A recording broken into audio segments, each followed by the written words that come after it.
Welcome to The Real with Joseph Labman. I am Joseph Labman. Thank you for tuning in to this episode of The Real, taking time out of your day to come watch this episode. I really appreciate that. If you haven't subscribed already, please subscribe for me. I'd really appreciate that as well. That's the best way you can support this channel and help me grow my content and grow this channel to where I'd like it to be. Everybody hit the like button for me on the way in on this video today. That also helps promote this video more in the algorithms, helps grow this channel more as well. Please share this content. I would really appreciate that. My guests would as well. If you would please share this episode with someone you know that maybe is interested in the topic we're talking about today. Please leave a comment below as well. We'd love to hear your guys' feedback. You can interact with myself and the guest on the panel and the live chat as well. Whatever we're talking about, just leave a comment there in the live chat. Pop in and say hello. We'll put it on the screen for you. And yeah, without further ado, let's get to the show. Welcome back to The Real with Joseph Lapman. I am Joseph Lapman. Hope you guys having a great Monday afternoon. Welcome into The Real. If you're new here, please like, subscribe, and share. I'd really appreciate that on the way in here, like I said. And yeah, hope you guys are staying warm. It's been a brutal last month here in Ohio weather-wise. Obviously, it's wintertime, but it's been very cold, a lot of snow, and I'm getting a little tired of it. Can we get back out of my bike and get out in the sunshine and warmer weather? So... But anyways, forget about all of that. Some good stuff going on to me. And I think a lot of Browns fans as well. My guy Hummel's in the chat. He said more life. What's up, Hummel? Good to see you, brother. I wasn't going to pop it on Toon's show earlier. I was out and about doing stuff, but good to see you, brother. And Hummel, if you got time, you can pop in, brother. I'll drop the link if you want to come up here and give your take on the hire. Let's see here. Shout out to Fatal. Says hello. Hi. Excuse me. Hi, good to see you. I say hello to you. Thanks for tuning in, my friend. But yeah, so I think a lot of Browns fans are a lot happier now than they were maybe a week ago. Not that people were upset. I think a lot of people were surprised by the hire of Todd Monken. Obviously, the last time from Gambia. Wow. That's pretty cool. Thank you so much for shout out to you. I've got viewers all the way. We got viewers all over the world now. I appreciate you guys. That's pretty cool. Thank you for tuning in. Much love and thank you for tuning in. Yeah, heck yeah, that's pretty awesome. That's pretty cool. You made my day with that. Thank you so much. Thanks for tuning in. I can't say thank you enough. It's pretty cool for me. But I think something else is pretty cool, though. I think a lot of Browns fans are starting to really come around on the hire with Todd Monken.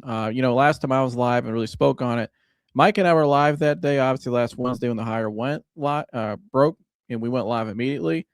And I don't think I really gave my what I really thought about it, my opinion of it. Now, if you heard me over the week, and almost before the weekend, Thursday, I was live on Stump Mitchell's show. Shout out to Coach Stump Mitchell, friend of the show, obviously him, Ro Goldstein, Sapphire, producer Russ. They're all great over there. Over at the Stump Talk podcast. I was live with them. They asked me to come up and be a guest on the panel. Had a great time. It was a great conversation. And so if you listen to me there, I know a bunch of you did, and I appreciate you guys for tuning in that night. And I saw you guys leaving comments in the chat and stuff, so that was pretty cool. But they loved it too. Great people. But that's when I really started opening up more about what I thought about the hire. And when I was on that show, I brought up a lot of the reasons why I think the Browns may have got the right hire. And why I think, to me, given it, over the weekend and almost a week now, just kind of reflect on it before I really spoke on it again, I think the Browns got it right. And you could say I'm a homer. I'm sure some people are thinking that, oh, you're just a Browns fan. But no, if you listen to me for the last 3-4 years in the show, I haven't always been the most optimistic Browns fan. A lot of times I've told it like I was, or like it was, how I felt, where they were. And I didn't like some of the people that were in charge. Not personally, but just I didn't think they were the right people for the job. And I think the Browns are finally starting getting back to having some balance within the organization. And what I mean by balance, we know how analytical they are. All right. They're the most analytical franchise maybe in all of sports, or one of them. They got a huge analytical department that Paul DePodesta implemented here. Right. And analytics are, information. That's all it is. It's information. And it's good information. I think it should be used, but it can't be your overall philosophy. And it can't be to the extent that it has been here in recent years. I had a guy, or not a guy, Stump rather. He, it came on my show and mentioned that, sometimes these people would sit in meetings and they'd give their 2 cents. D Podesta would be in their meetings, and he would give his 2 cents on some of the game plan stuff. And to an extent, I'm kind of like, does this guy know more about football than the coach? Like a guy like Todd Monken or a Stump Mitchell, with all those years of playing and experience? No. I mean, still a guy like Stump Mitchell, he had Sean Alexander under his belt, who had I think it was almost a 2,000 yard season, or it did have 2,000 yards, something crazy. It was on the cover of Madden. It was unbelievable. I mean, Nick Chubb, you name this guy, his resume speaks for itself. Who knows? Maybe he'll be a running back coach again soon. We'll keep an eye out. I don't know. But a guy like Todd Monken, Todd Monken's put in the work.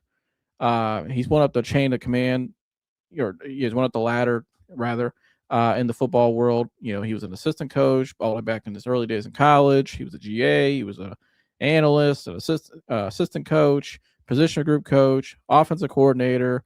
He's been a head coach before at Southern Miss. Took him to a bowl, I think to a bowl eligible, I believe, at one point.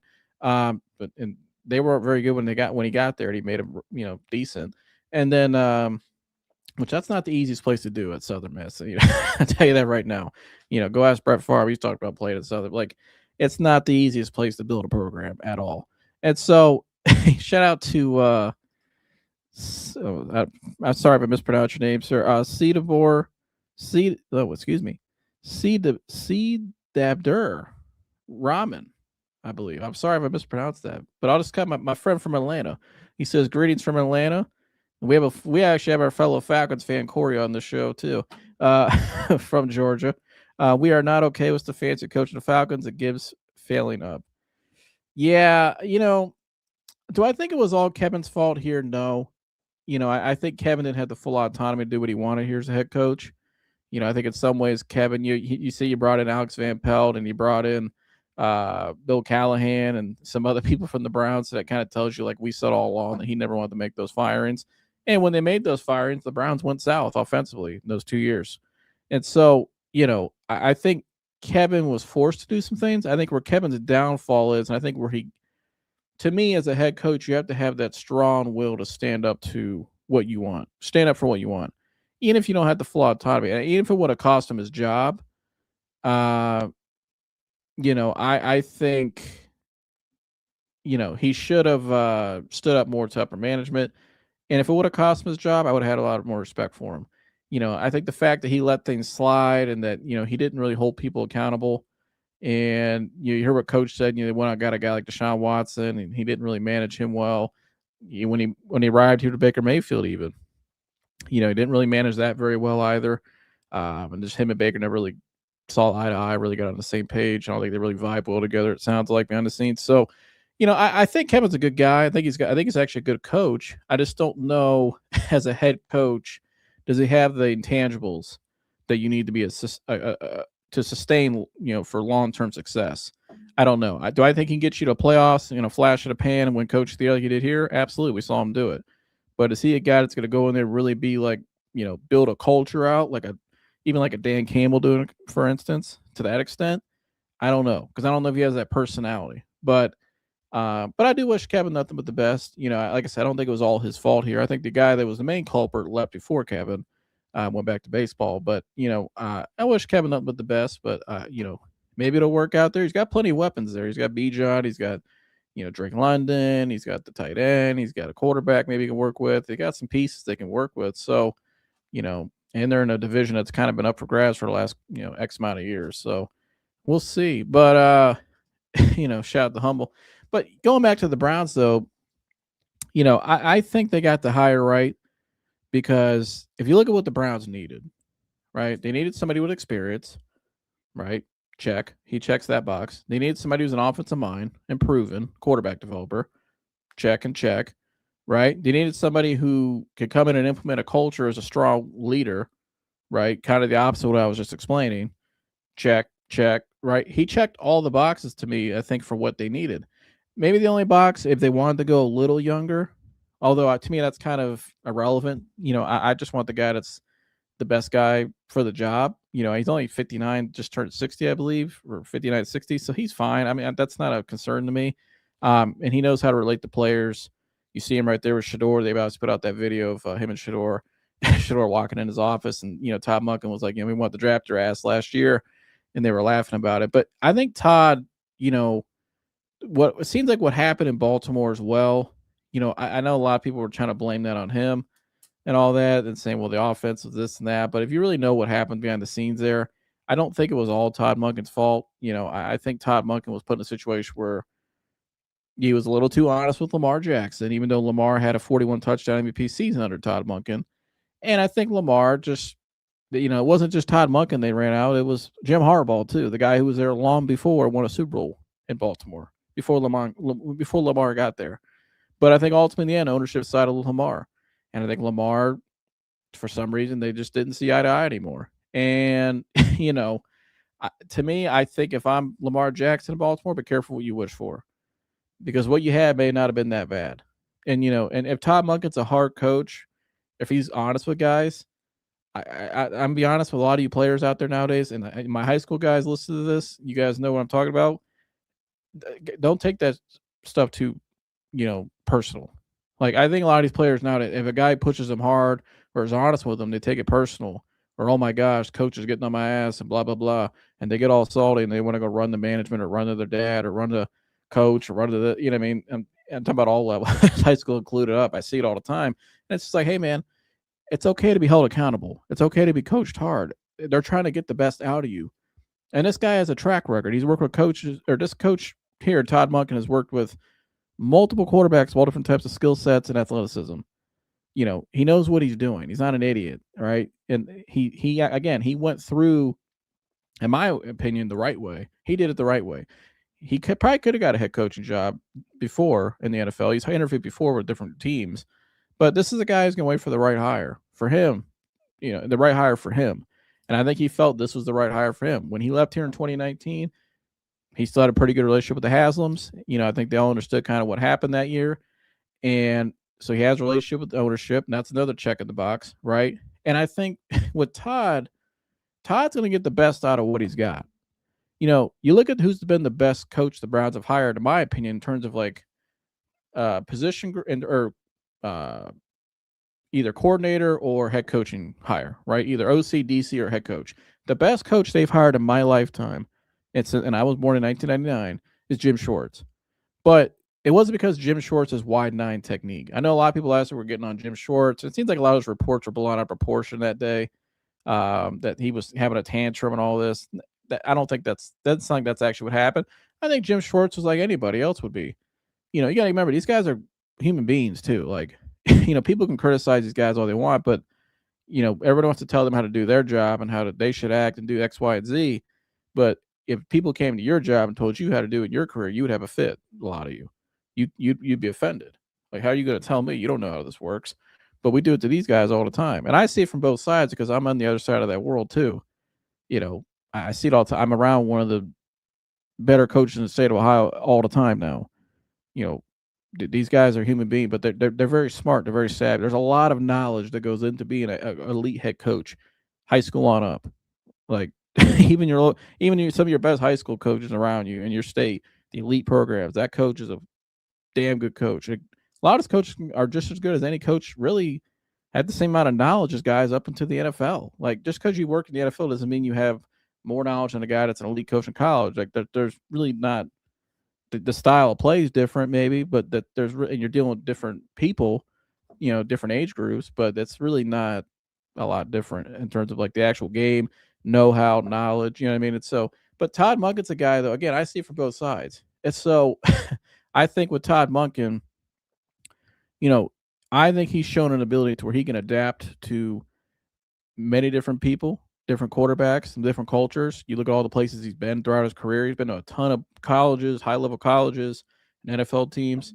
But what he brings, though, again, he brings experience, accountability, toughness. But like Jim Schwartz, going back to my point about Schwartz, he brings development. This guy, I think, is going to show what real development looks like offensively at a level we haven't really seen, as a whole group. We've seen it in splashes with Bill Callahan's group. We saw it with Stump's groups. Those guys always perform pretty well.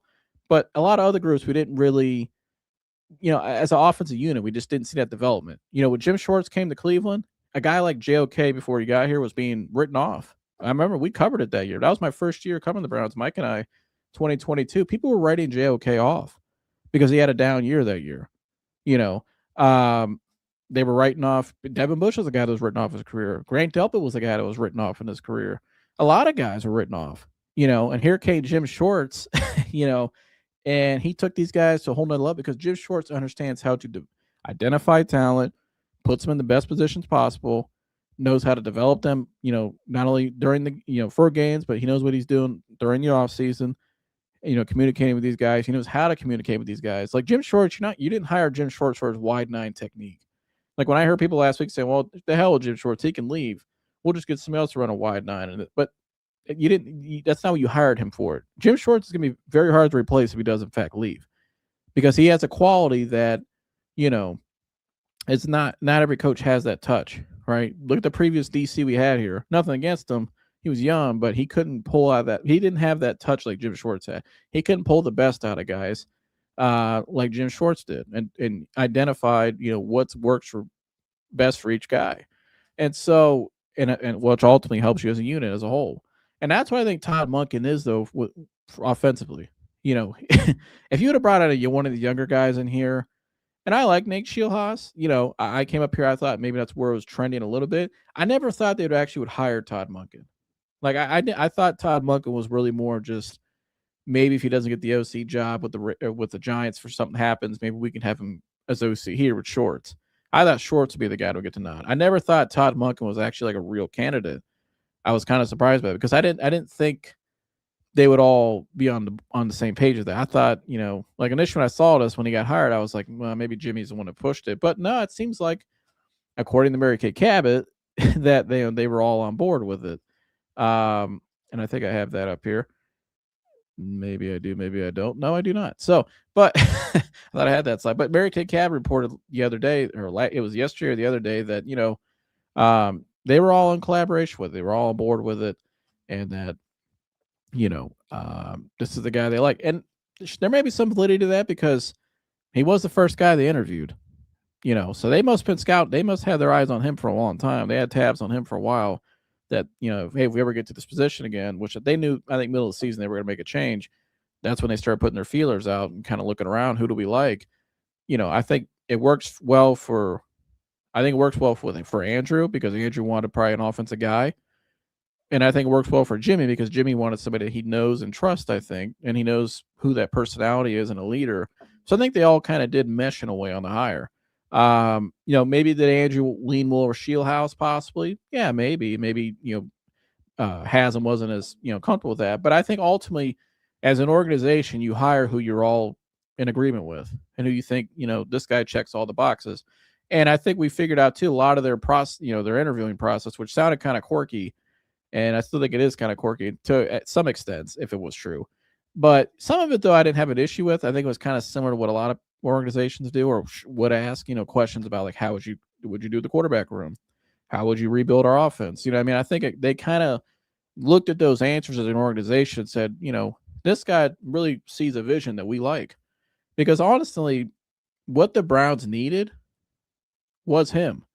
Because the day they fired Kevin Stefanski, right? And Mike and I sat up here and we listened to Andrew Berry talk for that 30, 40-minute press conference.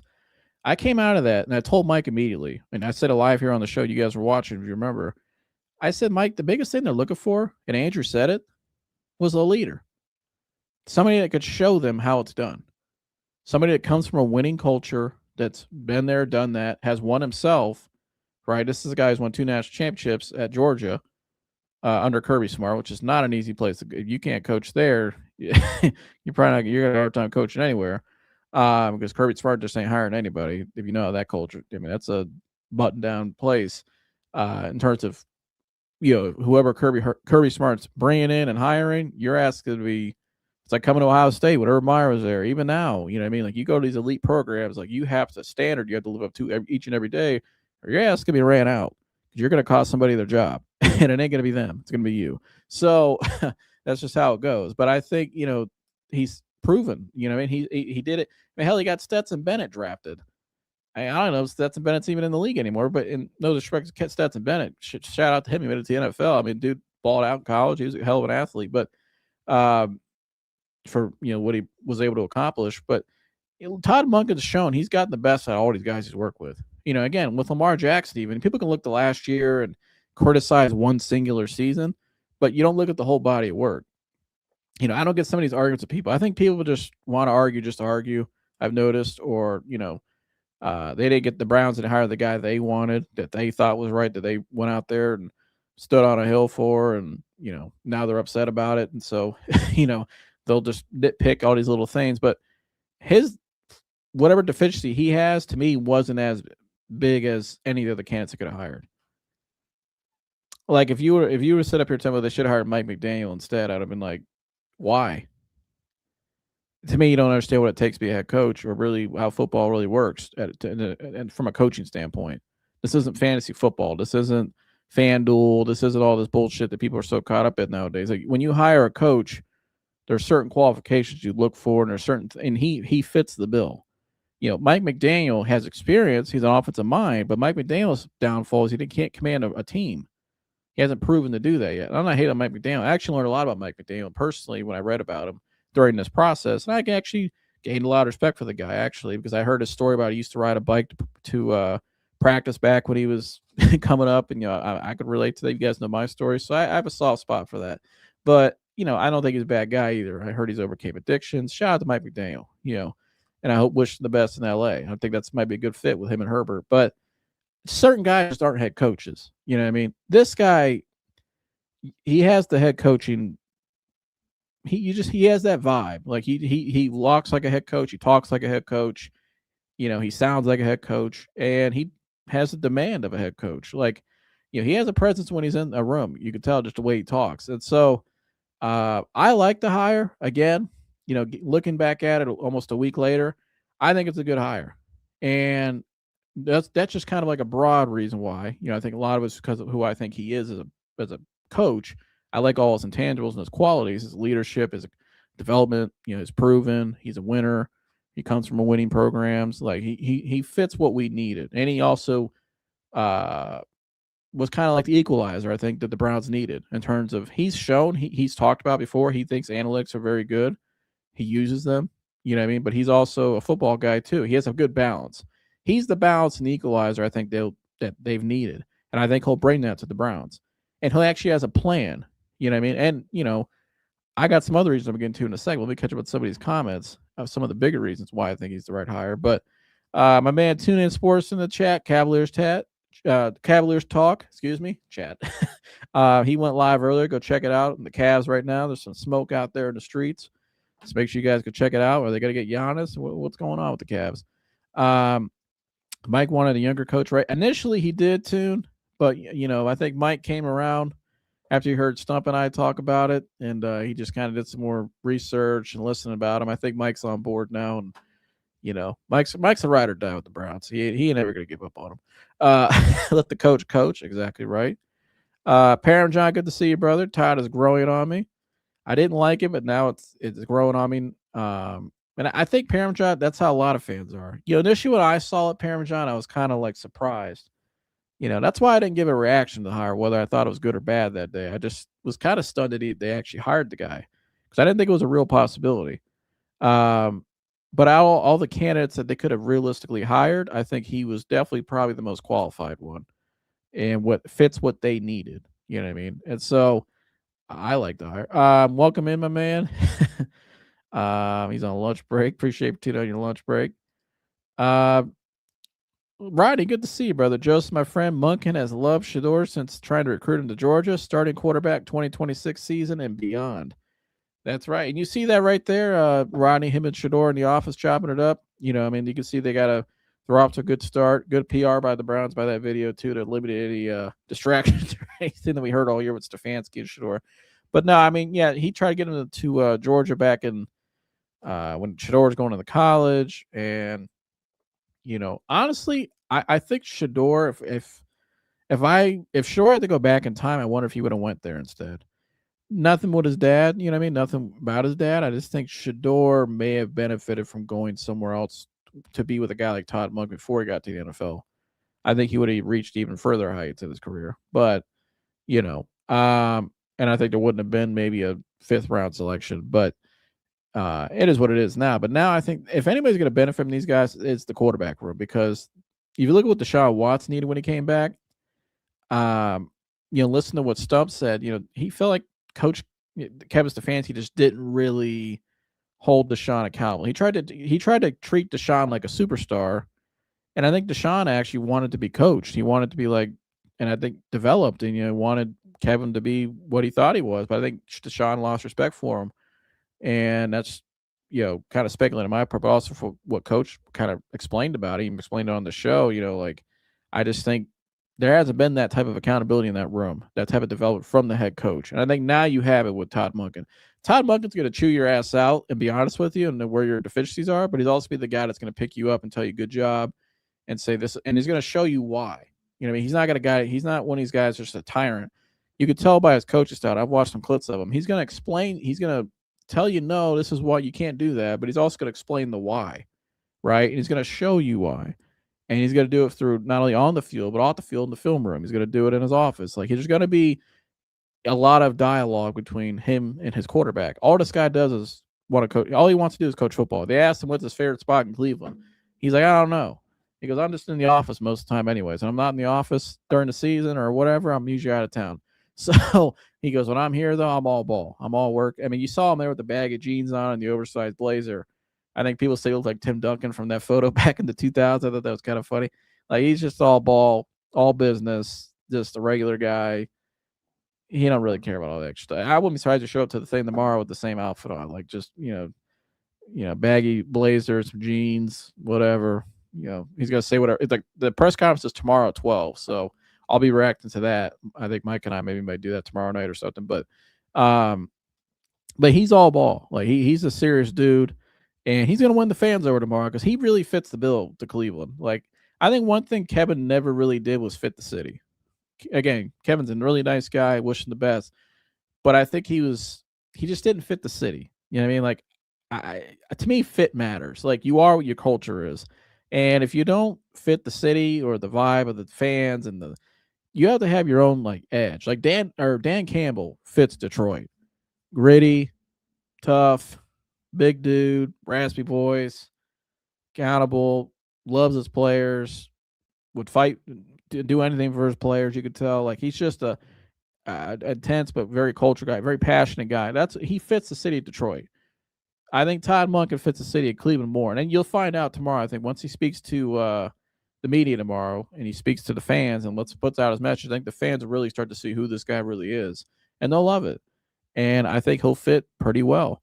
Let me see here. Stump Mitchell like the hire. Yeah, he loves the hire. Now, Stump will speak more on this in the future. I think he'll be live tomorrow night. We spoke a ton about it, but Stump brought up, Todd Monken's name from the jump. He wanted Monken and Schwartz together. And I'm gonna get more on that situation here in a minute, but we'll see. Maybe Stump. You never know. Maybe Stump will be in Cleveland, back in Cleveland. You didn't hear from me. I don't know. We'll see. Elevated Wally, good to see you, brother. First development, I think he would have. Shador about to be a rose that grew from ashes. I like that analogy. You never know. Yeah, you never know. I mean, I think Shador right now is just like he's got a lot of raw ability, right? We saw a lot of that in the flashes last year, but he still needs coach. Everybody needs coach. Like, that's not a disrespect to Shador or anything. Like, every player needs coach. Tom Brady, he benefited from going to Bill Belichick and that culture. I think Shador needs a guy like Todd Monken, somebody that's proven, right? You can tell he respects Todd. I'm sure he will respect Todd because Todd's proven. He's a winner. So nothing you got to tell this guy that he hasn't already seen. And I think also Todd, will figure out how to get the best out of Shador, because that's what he's done. He's done it with many different quarterbacks, not just athletic, non-athletic guys, right? Smaller guys like Stetson Bennett, bigger guys, you know what I mean? Lamar Jackson type guys. Like, he's shown, and he's been around for a long time. Been around a lot of offensive minds, a lot of coaches at all levels. So he knows what he's doing. So I trust him fully to get that right. And I think Shador will benefit from him really well. I think another guy's going to get better from these guys at the tight ends. I think what Harold Fannon's going to be able to do in this offense with Monken, you look at all the guys. I mean, he had Brock Bowers at Georgia. like we did last with Likely and Andrews and the production they put up. I think a guy like Harold Fannin, who already showed a lot of great potential last year, he's really going to benefit from the Monken offense, in my opinion. Monken designs specific plays and schemes for each quarterback. Yeah, and he's not a guy that's like my way or the highway. It's not this is going to be my scheme and you got to run it. I don't agree with that. I think a coach to get the best out of your player, yeah, a coach may have his base philosophies of what he likes, but not everybody does everything the same way. Like you can't ask Lamar to do some of the same things that Tom Brady did, and vice versa. You don't want Tom Brady running a quarterback scramble to the to the right side on the short side of the field. It's gonna get smoked. You know what I mean? So it's different philosophy. It's same philosophy basics, but I think you specify, like you said there, Rodney, great point for that particular quarterback. You know what I mean? Like he's gonna work with Deshaun too. Some of the stuff he's gonna have a package for Deshaun is going to be a little different than will be for Shador because there's some differences in their games, right? But some things he'll ask Shador to do, Deshaun will be not asked to do. So it's kind of like a variety, but ultimately he's going to go with who he thinks is going to run his offense the best, who he thinks will give him the best shot to win. And one thing I like about Shador, though, I like that he's in Cleveland. I like that he's there with meeting the coach, and obviously he had to go out to the Pro Bowl, but he's in Cleveland. He was there that day, the next day. I like that he's already there working. To me that I like that a lot. So I think Todd Monken probably like that too. And welcome in, Rodney. Good to see you as always, brother. He said, "Gotta love Dan Campbell." His press comments about to hype us up. He's very smart. He wants us to know the work he will put in to give a winner on the field. Yeah, and I think if he pans out in the NFL, you look at the trend in football right now. And I mentioned this on Stump's show when I was on there. Look at a guy like even Kirk Cinetti, for instance. That's the guy that was at James Madison all those years. You know what I mean? But he just has a certain balance about him. He's got experience. He's got the older presence. He's got respect. But he has like a different vibe to him than a lot of other coaches that the players love. And you see the buy-in and the discipline and the respect from the players. And they go all out for him. And that's why they're national champions right now. I think Todd Monken he could be why can't he be the Kurt Cignetti hire of the NFL? Like, I just think you're looking where the NFL's in football in general, where the success is right now. It's trending away from the hot boy coordinators that we've been trying to hire and these guys we've been trying to just throw out there for years, for the last 10 years now, on and off, especially the last 5 years. They're just hiring whoever. You held Andy Reid's cup of coffee every morning. You got him his coffee, you're hired. You know what I mean? Like, we got to stop at that. Now, all these guys have head coaching qualities.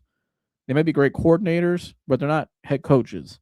They're glorified coordinators, and I don't think he's that. I think he's somebody who's earned his way up the ladder. Again, who he's worked for and, the respect he has. He's a proven winner. I think he was just waiting for the right opportunity for the right place where he can kind of be himself. And I think he fits Cleveland pretty well. And I think they'll let him be himself. I think Haslam understood that when he hired him because he knows him. So I think why can't he be that for us? Why can't he be that Cignetti of the NFL? I think he definitely could be. Gotta love Dan Campbell. Joseph, could you pull up the video with Njoku at practice in 2019? He shows his coaching style. I love it. Yeah, I'll get that on deck for you, Rodney. Give me 1 second. I'll try to find it if I have enough time. I did see that, though. That was a pretty cool clip. I remember when the Ravens this year did a tush push sneak with Titan and Andrews for the touchdown. Way to Fannin Jr. gets the ball in those types of plays. Yeah, you remember we tried that with Fannin Jr. Remember that, Roddy, in that Titans game, I believe it was. But I think the difference is Fannin Jr. is actually going to have practice doing it now, and he won't just throw him out there in a situation like that on 4th and goal in their own territory. He'll do it down in the if they're down in the red zone, like a smart situation to do that. So, but yeah, I think we will probably see some of that, unless he has somebody else he brings in or something else in mind. I'm sure he'll get creative with it with his personnel packages. But I think I definitely expect to see that, but I also don't expect to see it in the wrong situation like we saw this year. So that'll be good. But, one of the reasons why I think this is a good hire, too, because if you look at all the other candidates they could have had, who could have built out a staff the best? Because one thing we learned here as Browns fans in the last 2 years, especially since Van Pelt and Stump and Bill Callahan basically all pushed out, the offense was pretty turd shit after that. Like, it wasn't the same. And I'm a firm believer, and I know a lot of coaches and people in the football world. What makes a great head coach is the staff he surrounds himself with, right? You look at a guy like Jim Schwartz, even, his whole defensive staff staying intact. And I'm gonna get to Schwartz here in a second, but Schwartz's staff has done a hell of a job too. Like, you know, you look at some of these guys that he has on his staff. Some of these guys have gotten DC considerations at other places, but they're very good position group coordinators. Their units are always up to par. There's continuity. They're on the same page. You've seen the development, the intensity each week. Like, again, what surrounds a good head coach is the staff he surrounds himself with. And you look at the staff this guy's put together. I mean, we're becoming the Baltimore Ravens. They took our franchise back in '95. Now we're taking all their coaches and stuff. So, I think this is another plus here to hiring this guy. Let's take a look here. You look at all the names here. So he brought in offensive coordinator Travis Switzer. Travis Switzer was the run game coordinator over there in Baltimore for many years. I said on Stump's show when I was on there Thursday that I thought, what he needs as OC is an OC/run game coordinator. And the next day they come out and hire Travis Switzer. Maybe they were watching, I don't know. But Todd's gonna have the passing game down, and he's gonna have his offense down in that way from the air raid attack. But you got to mesh that with a good run game coordinator and a good system. And I think that's what Travis Switzer is. Akron U alum, played center. So shout out to him. I'm a former center myself. Center's got to stick together. But I actually saw him play center at Akron back when I was in middle school, which is kind of cool to remember. But I remember those teams from 2011 to 2013. Yeah, I remember those teams, man. But when the great Terry Bowden was there. But anyways, but he has a lot of experience. Has been on the Ravens organization for a long time. He brings that run game coordinator style here that they need to mesh with Monken's offense, and they have experience together, so there's continuity there. Then he brings in quarterbacks coach Mike Bajakian, I believe his name is. Now, he worked with him at Tampa Bay before he came to Cleveland in 2019, but he was with Utah recently. I think he's the offensive coordinator, and so they bring in. It's another respectable older coach who understands probably what Todd wants, what they want out of their quarterback, but there's continuity there. And again, this is probably a staff that he's really has thought out. If he ever got a job, these are the guys I'm going to bring with me. And that's what he's doing. And a lot of these guys he's kind of stolen from John Harbaugh, excuse me, because John Harbaugh's been trying to get some of these guys to come with him to the Giants.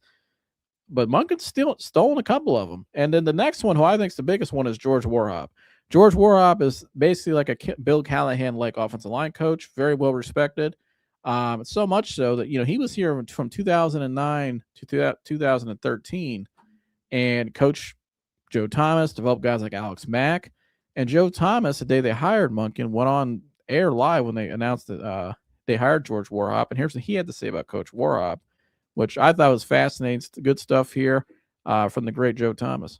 And playing for him is that Todd Monken is going to bring George Warhop with him to be the new offensive line coach of the Cleveland Browns. I know that he was a coach that you loved. What does he bring to the table? And a guy that I know was a part of the Hoff being the Hoff.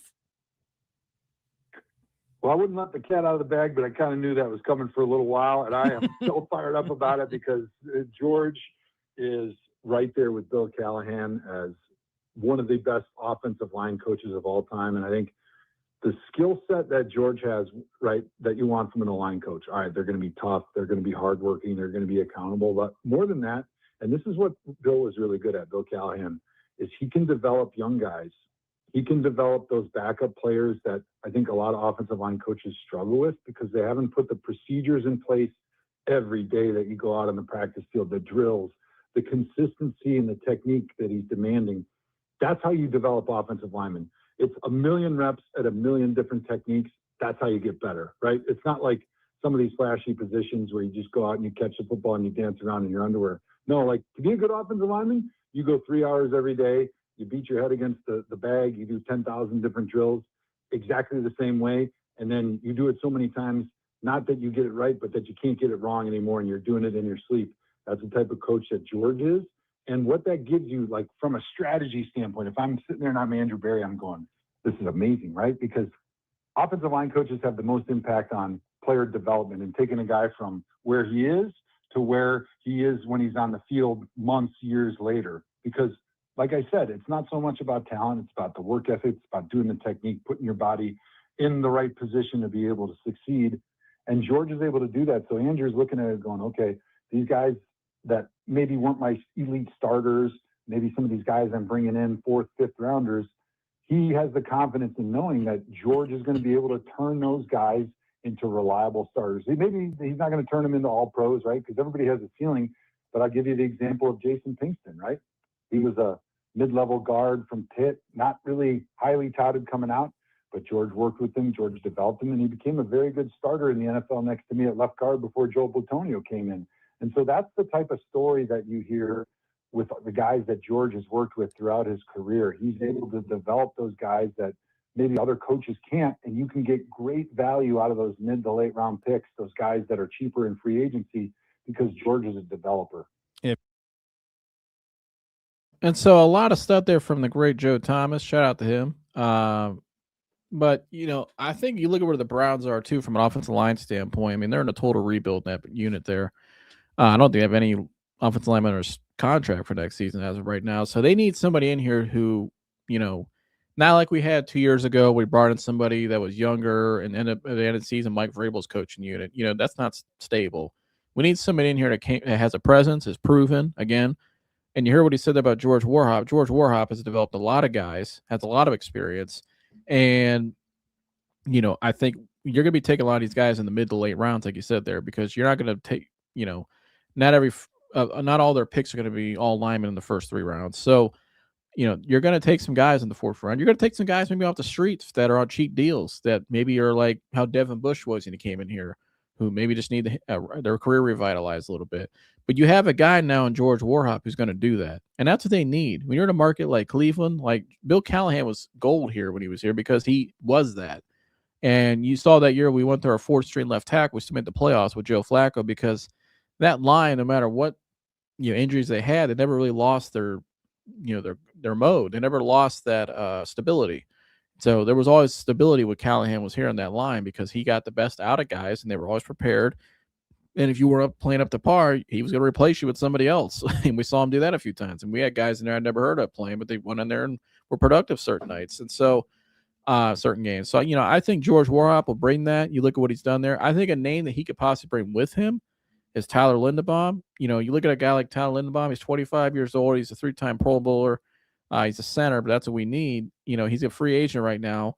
I think a lot of these guys, especially linemen, linemen have probably a deeper relationship with their position groups than maybe most positions. And they're all pretty close, but you really grow close to your offensive line coach and defensive line coach in the trenches, because there's a lot of intense practices, but you grow really close with your guys through that as a coach. And I think, him following George Warhop and Monken here is a big possibility because he stays in the division, but also he's got his guys here, most importantly. His coach that he probably likes that, helped him become a 3-time Pro Bowler. These guys like continuity too, these players. And so I think that's a guy that really, it could be a viable option for the Browns. Maybe they overpay a little bit, but they need offensive linemen, especially somebody that's proven and elite at his position. He's one of the better centers in the NFL. So that's a guy I would look at, so there's a lot of things about George Warhop that he brings that I think is exactly what the Browns needed. And so I love that hire. And to me, that was probably the most important hire he could have made on that offensive staff is that O-line coach, because again, for all the reasons I just broke down, they're rebuilding that whole unit. So, that was very key for them to get that. And then going on now to the rest of the list, I believe they hired Jeff Blasco as the pass game court, or no, Jeff Blasco is the tight ends coach, excuse me. Blasco was with Cleveland in 2019 with Todd Monken as an assistant O-line coach. He was with the Jets last year, and the Jets actually thought they were going to retain him. They were actually not happy that he left. They were trying to keep him in-house. But once Monken got that job, they must have a relationship for a while. Blasco ended up leaving, and so now he's here in Cleveland. They also have hired Daniel Stern, who is an in-game strategy guy. He's the associate head coach. This guy, he's an Ivy Leaguer, but he seems to be kind of like the next. Remember what we heard about like Grant Udinsky during that process? How he's like this young, brilliant guy. That's kind of the mold they're putting this guy in. He's kind of one of these up and coming, brilliant young minds. And he was actually in a lot of games. You see him standing right next to John Harbaugh. He was giving John Harbaugh a lot of analysis during the game and strategy and stuff. So He's going to be the associate head coach. He'll be the in-game strategy guy. But again, somebody else from Baltimore that he knows and trusts.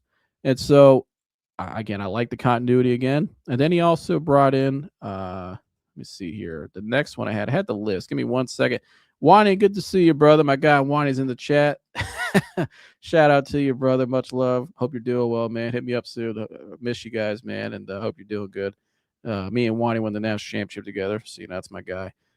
He was my left guard. Never let anybody pass me. I knew if I had somebody stand over me, Wani would just take him out. But shout out to you, Wani. Hope you're doing well, brother, for real. Monken was definitely the Browns' first choice. Check the receipts. If you know, you know. Joey Jr.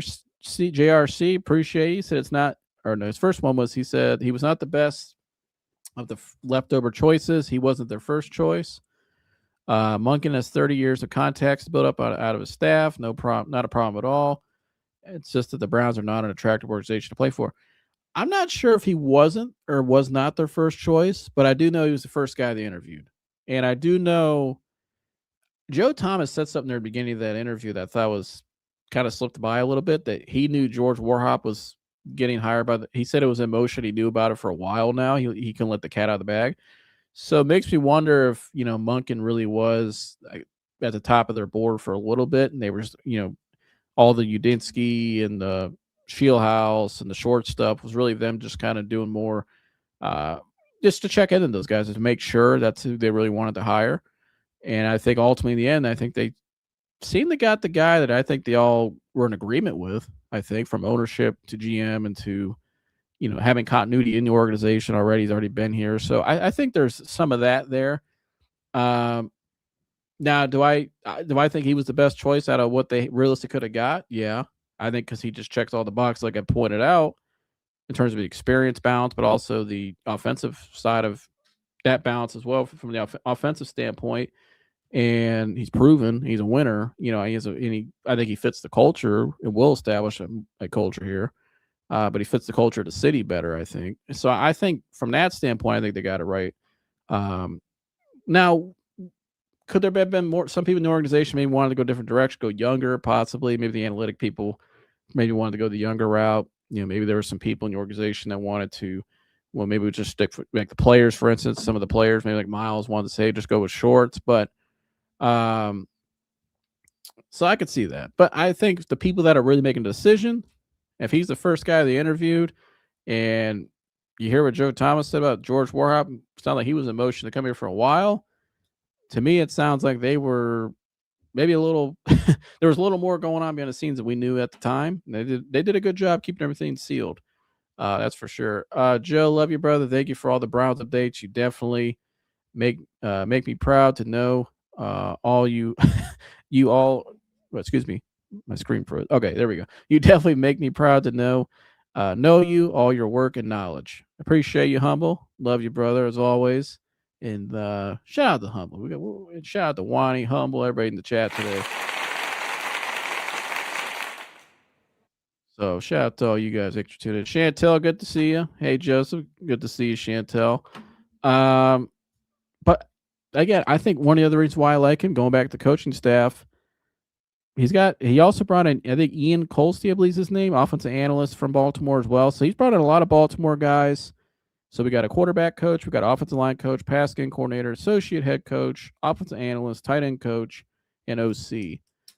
So running back coach has not been filled yet. So we haven't filled in the running back coach, but I think we will fill that out fairly soon. Maybe, who knows what he'll call. I don't know.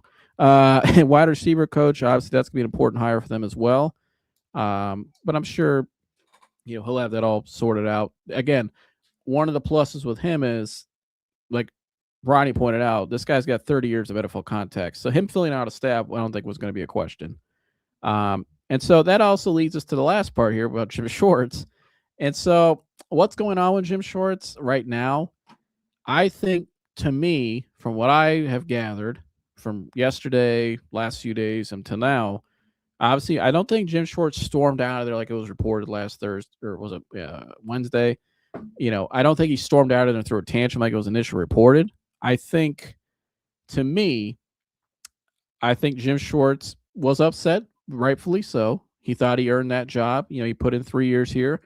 But it's not only that he didn't get the job, is that he got, passed over by a guy that's around the same age as him. That's what I think pissed him off. I think he felt slighted and felt like, well, what you took somebody else, different age than me or same age as me, basically, and you took him over me and all I've done for this organization. So he has a right to feel a type of way.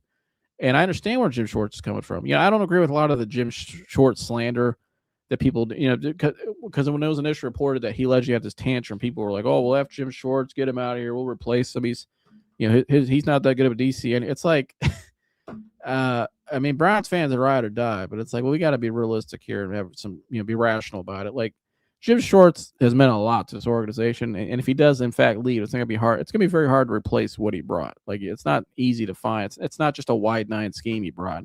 He brought a lot more things for intangibles as a coach that's hard to find, just straight out. So, I think Jim Schwartz, though, if you look at it now, his options have kind of dried out. San Francisco already hired a DC and Raheem Morris. I never thought San Fran was a realistic option anyways, but Arizona, I believe, hired a DC. I know the Raiders just hired Clint Kubiak, so they're available. I don't know if the Steelers hired a DC yet. He's not going, obviously, to Baltimore because Jesse Minter's the head coach. He'll be the DC. But, if Philly becomes open, maybe, I think that could probably be the most realistic option. But other than that, though, he really doesn't have a lot of options that are, like, great. Like, I don't think Jim Schwartz is trying to go somewhere where, A, he doesn't have a lot of connections with, but also B, where he's got to basically rebuild something from scratch. Like, I don't know if that's what he wants to do at this point in his career. I think he's trying to win, maximize what he has left. And I think what happened over the weekend, I'm sure the Browns have probably made contact with him. Things have died down. They let it pass through, let him sit on it, let coach sit on it, let him and Monken talk, let them talk, right? But then also I think, they'll probably give him a raise, maybe see, and he's earned that raise, so that's not an issue. And then also, I mean, I think him and Monken, from what Stump was saying too, and Stump knows them both, he worked with them both there in Cleveland, that they could probably work pretty well together, and one thing when I was on Stump's show that he really kept emphasizing the most was you cannot he's like, man, they have got to get Jim Schwartz back. They got to get him back because he thinks if they can keep Jim Schwartz with Todd Monken, they can work together. It would be dynamite, he thinks, because you already have the defensive unit. Now you got a great guy and a head coach in Todd Monken who can build out the offensive side of the ball, but also get the whole team in check where they need to be. So there's balance, but you have that experience and that respect. So I get it from that standpoint. And I asked Stump when I was on his show, I said, Coach, what do you think, if they brought Jim Schwartz back, would there be division in the locker room? Where some of these defensive guys were like, man, we wanted him and, they didn't hire him and all this. But he said that, listen, he knows that locker room pretty well and those guys. And he's been in the NFL a long time. He's like, listen, man, these guys, they're professionals. At the end of the day, they want what's best for the team. He says, the defensive guys just want their guy back as their DC. They understand where the Browns went, I think, from an offensive standpoint, because those defensive guys are probably thinking like, man, if we could just have a competent offense, we could finally play complementary football. What could we be as a team, right?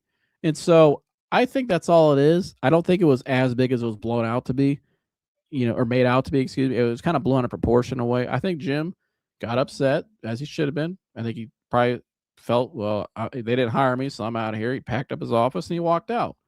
But he's still under contract for next year. His options aren't very great right now. Good change. And he still kind of fits what we need. And I think it's still a good spot for him. Like, he's already got continuity here. He's got the all-time single season sack record holder now under his belt. Best player of football, in my opinion, Myles Garrett. I mean, best defensive player, at least. I mean, this guy's got everything he needs. Like, I don't know. Change is good, but change sometimes it's the best to just, maybe it didn't go the way you wanted, but it's the best thing for you. I don't know. And it may not be like different. And if he does leave, I still understand why he would leave. I get it. So, and if that does happen, obviously it's still a blow for the Browns. Like, they got to figure that out. Do I think Todd Monken's the guy out of all the other candidates they could hire to, fix that and get somebody in there that's going to be at least good? Yeah, because I think Todd Monken has respect. He's been around a long time, like Ronnie pointed out. I'm sure he's got some guys in mind. He's got a plan B and C in mind, and he can get somebody here. But I It's gonna be something. I think we'll know by tomorrow because he's gonna be asked about it tomorrow at the press conference. I think the Browns will like it squared away.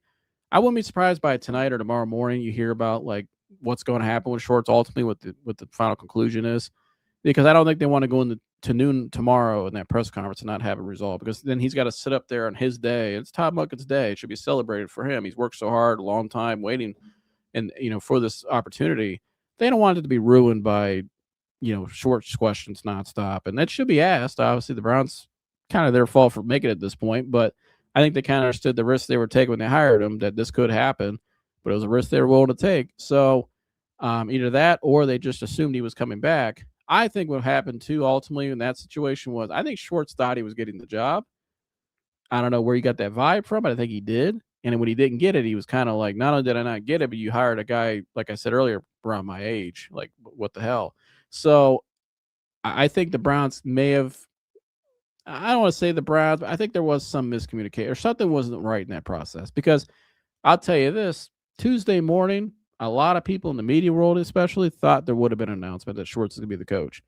And you remember what the markets were trending towards that Sunday night, Monday, and the Tuesday morning. It looked like it was heading that way. And there was some real buzz, I think, that people thought he was going to get hired, not just Schwartz. So I don't know what happened there. I don't know if there was miscommunication or they gave out the wrong signal, or they thought maybe if we tell him he's in the loop that, you know, we can keep him around, so we'll just hire somebody else. If even if we go with Monken, he'll still stay. I don't know if they miscalculated that. I don't know. But here we are now. It is what it is. They got to sort it out, and we'll see what happens. Do I think Todd Monken could work well with Jim Schwartz? Absolutely. I trust Stump on that because he knows both of those guys pretty well, very well actually. So I think still stays in contact with this guy. So he thinks they'd be fine together. But Schwartz is more. It's not about Todd Monken. It's more about him and the Browns, or right now. So he has a 29-52 head coaching record. So I think they took that into account. Yeah, I think Wani too, bro. I think not only that, do I think Schwartz could still have a second shot and do well? Yeah, but I think ultimately they chose offense. They wanted somebody that was a proven offensive guy who's a winner, and could develop quarterbacks because they haven't had that. So I think ultimately that's what it came down to. I think they just wanted. You look at the influence he's brought in this organization right now. Like one point Mike kept bringing up on this show that I actually thought was a hell of a point was, and Jersey did too, was, Mike was like, yeah, I mean, I get why you'd want to hire Schwartz, but they need some new juice and new blood in there. Like, and I agree with that. Like sometimes you need to bring in somebody from an organization that knows what they're doing and that just brings a different thought, a different vibe into the building, because they needed something new in there. And it was so frail and stagnant, especially the last 2 years. And so I think they needed somebody in there with a little more juice, who's proven and respected. And that's what they did. And now did they bring him in, but look who he's brought in with him. He's brought in all these guys from the Ravens organization, one of the best organizations in the NFL for the last X amount of years. And so, I think they calculated pretty well from that standpoint, because I think, yeah, Schwartz, he's got a great staff and stuff, but ultimately, at the end of the day, you're hiring you're not hiring to keep your defense. You're hiring to be the best head coach. You're hiring who you think to be the best head coach, and who's going to influence your organization, bring that leadership. And I think that's what they did. Andrew Berry said at the end of his last answer he gave in that press conference when they fired Stefanski was, ultimately, at the end of the day, they want somebody that, is a leader and leader of the franchise. And that was the last thing he said. To me, that's what stood out the most out of that, because I kept telling Mike on the show, and I said that day, they're looking for somebody that knows what they're doing. Because I think the Browns, I think there's people that act like they're the smartest people in the room, but they don't have anybody in there that's ever really won. Like, they need somebody in there that has the know-how. And that's what they brought in, I think, with him. So, Joseph, isn't it funny how the fans want one coach, but the Browns go completely opposite of the narratives every time? Yeah, and I think, there's been times that they may have went what the fans wanted, and it didn't turn out that way. So, or it didn't turn out the way people thought it would have. Everybody wanted Freddie Kitchens in 2019, and that ended up being a disaster, And Beast Girls, good to see you, brother. Salute, Joseph. I'll get to your second one here in a second. Beast Girls, I'll end on that. And speaking on that, in 2019, I thought this was fascinating. Stump talked about this too on the show. Stump talked about how in 2019 they would go in there for 3-4 hours. The coaches would, the offensive staff, and they'd have all the stuff drawn up on the board. And Baker and the coach Freddie would come in and just erase the board, and they would do whatever they wanted. And the whole season was completely wasted, washed out. And Todd Monken talked about that. I think I have that up here still. Give me 1 second. Actually, here's this from Todd Monken I like too. I'll play this first and I'll find that clip I had. This was Todd Monken talking about last year when he was criticized about the play calling in Baltimore. Here's a little taste of who Todd Monken really is, and I think he'll fit Cleveland very well. Listen, we're in a business where we're expected to excel every week. So there's going to be high stress. There's going to be frustration. There's going to be times where they look at me and they're like, why don't we call this? Why don't we run this? Why don't we use this player more? That comes with the territory. I mean, that's no shit, you know? And like, I get it. I'm not mad at anybody, but the media acts like that's something that's like, woo, the players are frustrated with the play calling. Well, no shit. My wife is. I mean, so I don't even understand it. Like they act like it's something that, or this skill player wants the ball more. Well, no shit. You know, they want to run the ball more. Well, no shit. You know, okay, you're running it more. We're too conservative. It's play to play, drive to drive. It's, hey, he's in his bag. The next one, he's too trick dicky. I mean, it is what it is, but they act like it's a big deal. Listen, we're in I love that. I love that energy, the vibe. And again, I think there was more to what happened in Baltimore this year behind the scenes. I think the players had some accountability in that as well. So, but I like that energy with him. You know, he's very blunt. It says it like it is. That's kind of what we need here in Cleveland. And I think he fits pretty well. So, Freddie Kitten was doomed from the start. He erased the board. Not good. Yeah, you erased the board. And I found the clip. Here's what he said about that from Todd Monken's perspective, too, at that time. About when Freddie Kitchens was here. Here's what he had to say. I believe I have it right here. I'm sorry, wrong one. I believe I have it. 1 second. I will get this pulled up here. But I appreciate you guys for tuning in tonight, as always. Oh, here we go, right here. So here was Todd Monken at a coaching seminar, I believe, at Harbaugh Coaching Academy. I think this is back in 2013. Here's what he said about his time in Cleveland. Easy, got the wrong guys. Agency became a cool team. We were no longer tough. One thing Dirk does, he's a pro film watcher. He was the biggest guy. Like, don't just tell me, show me. He's a big game, practice, don't guess. Otherwise, you're just a fan. Show me on film. If you like a concept, why? Show me. You like it? Show me. Don't just say, because I like it. I got with Freddie 1 year. One thing I learned, don't take your job for granted. And the whole idea is to eliminate distractions, and we created them. We created distractions. That's what we became. I was a part of it. I have to own that. We were a part of it. We had a talented team, but we didn't play that way consistently. We took our job for granted collectively, and we didn't eliminate distractions. Every week it was something. Every week it was like a made-for-television show that in 2019. And we ended up earning what we got, which was a 1 year, one and done. And it wasn't because of talent. It's because we didn't do a good enough job. I didn't do a good enough job. And so that was Todd Monken about what happened in 2019. Here's what Coach said on my show about it too. What I just referenced to earlier about what his perspective, what happened there as well. Jim has been around. Mhm. I don't know how well he knows Todd Monken, but Todd would definitely be a great asset, a great quarterback coach. He can coach any type of quarterbacks, and he's demanding. I mean, point blank, he's no nonsense, which is what Baker needed his first year. And he didn't really get the full authority over running the offense. I mean, we would come in, we would be have met for 3 or 4 hours, and Baker might show up and say, this is what we want to do, and the stuff we have on the board we would erase. That just wasn't the way it should have been, but that's the way it was. And unfortunately, that way only kept us there for that year. So both him and Todd Monken said the same thing about what happened in 2019. So, you heard it there from two respected coaches. Obviously, one of them is the head coach now, and the other one, we'll see what happens if he comes back, but if not. But yeah, so Joseph, did you know that Monken wanted Shador to recruit him to go to the Georgia Bulldogs? Yeah, I did see this, Chantel. I know they wanted him in Baltimore and they wanted him in Georgia. So yeah, he's had some ties to Shador for a while now, and he's had interest in him, and he was busting his chops a little bit. He goes, "He wanted to draft your ass last year," and they were laughing about it. So, but I'm sure he has a plan for him, and what he must have a vision for him. So we'll see. and we'll hear about it more tomorrow. How could you not love that no matter how old he is? Right. I think at the end of the day, he's the best fit for the organization. To me, that's why I think he was the best option they could have hired and realistic. So, this off topic, but listen out for Lonzo and Max being involved in a trade deal. I think Lonzo, I think will probably get traded before Thursday. They just got to find a suitor for him. I think if they can trade Lonzo and then they got to shed some other contracts, I mean, who knows? They may try to go for a bigger trade. We'll see. I mean, they got to trade Lonzo probably tonight or tomorrow. So very soon they're gonna have to trade him.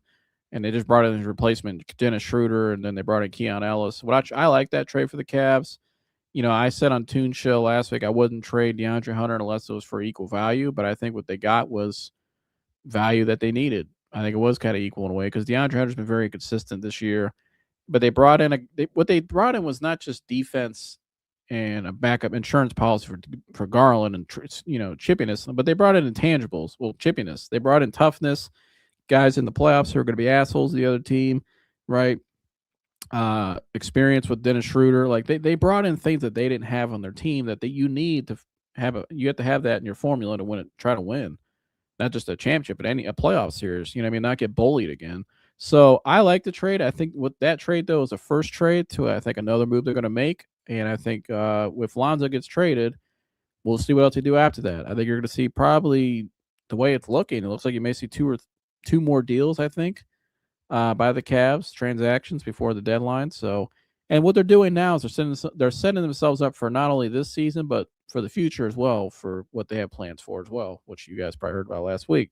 So, but yeah, that's it on the Cavs. I'll speak more on that on Toon Show here down the road or do some videos on it myself. But overall, I like the Browns hire of Todd Monken. I think it's a good fit. I think it's a good choice, and I think it was their best choice they could have made.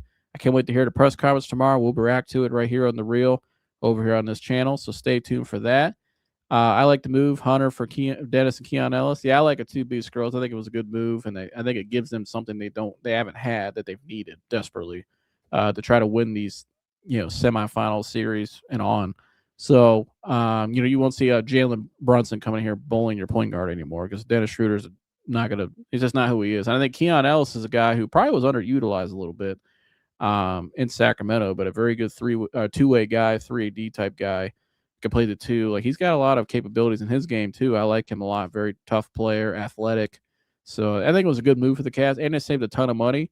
And I think they just became a better team, and I think they'll be better suited for the postseason run now with this move. And I think they'll have another move coming here, like I said. But we'll react to that. We'll react to the press conference tomorrow. So make sure you like, subscribe, share all the good stuff. And love all you guys. Thanks for tuning in, and I'll see you in the next one. If you haven't seen my Todd Monken, if you haven't seen my interview I went over on Stump Mitchell's show over there on the Hall of Fame Network.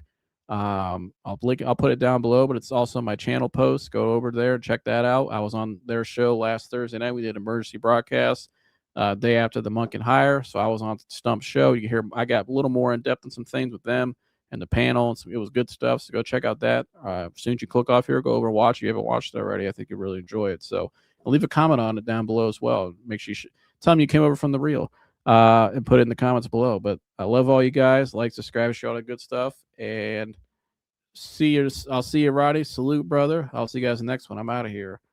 Go.